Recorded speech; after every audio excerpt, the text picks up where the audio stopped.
तृतीया, क्या सिग्निफिकेंस है इस दिन का? जब दुर्वासा ऋषि गए थे द्रौपदी के पास सैकड़ों साधु सन्यासियों को लेकर के, ऋषियों को लेकर के, और उन्होंने ये इच्छा जाहिर की थी कि आप हम सबको भोजन कराइए। तब द्रौपदी बड़ा पशोपेश में पड़ गई थी। उसको लगा मेरे पास तो कुछ है ही नहीं, मैं ये भोजन कैसे कराऊंगी इतने सारे साधु सन्यासियों को, संतों को। तब भगवान श्री कृष्ण द्रौपदी के पास गए। उन्होंने कहा, अपना भोजन का पात्र मुझे दिखा दो, अब तुम्हारे भोजन के पात्र में जो कुछ भी पड़ा हुआ है वो तुम मुझे खिला दो। द्रौपदी के भोजन के पात्र में कुछ एक दाना चावल था। उन्होंने नारायण को खिलाया और भगवान श्री कृष्ण के खाते ही सारे जगत का मन तृप्त हो गया। तब द्रौपदी का वो पात्र अक्षय पात्र बन गया। अक्षय मतलब जिसका क्षय ना हो सके, जिसको कभी मिटाया ना जा सके, जो कभी समाप्त ना हो। अक्षय का ये अर्थ होता है।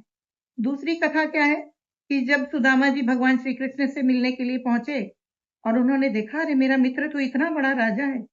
जब सुदामा जी चलने लगे थे तो उनकी पत्नी ने उनको थोड़े से चावल बांध करके दिए थे पोटली में कि आप अपने मित्र के लिए भेंट लेकर के जाइए।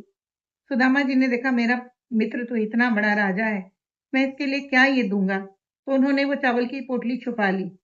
भगवान श्री कृष्ण ने देखा कि इन्होंने ये पोटली छुपा ली है। उन्होंने उनसे जबरदस्ती वो पोटली ली और वो चावल को ग्रहण कर लिया। भगवान श्री कृष्ण ने वो चावल खा लिया। उसका नतीजा क्या हुआ कि जब सुदामा जी अपने घर वापस पहुंचे तो वहां महल बन गया था। वो हर तरह के सुख सुविधा से परिपूर्ण वो महल बन चुका था। उनकी सारी दरिद्री दूर हो चुकी थी। तो ये अक्षय पात्र का अर्थ है। अक्षय तृतीया का ये अर्थ है कि आप एक अक्षय पात्र बनाएं। कल की अक्षय तृतीया के दिन आप क्या कर सकते हैं?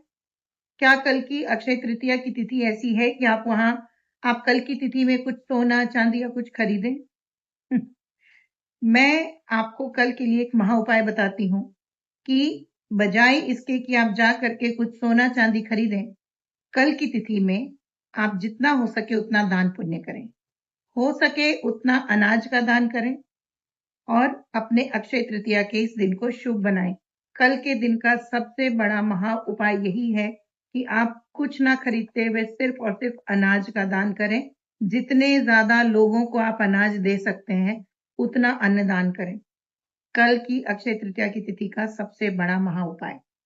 और आप इसको परशुराम जयंती की तरह भी मना सकते हैं, क्योंकि भगवान परशुराम का जन्म अक्षय तृतीया की तिथि को भी हुआ था।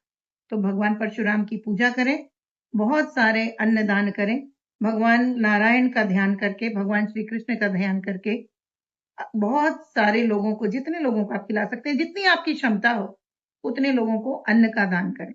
इससे बड़ा महा उपाय कल की तिथि का और कुछ भी नहीं है। नमस्कार, मैं डॉक्टर एन पूजा प्रसून एक बार फिर से आप सभी का स्वागत करती हूँ शिवोहम शास्त्र में।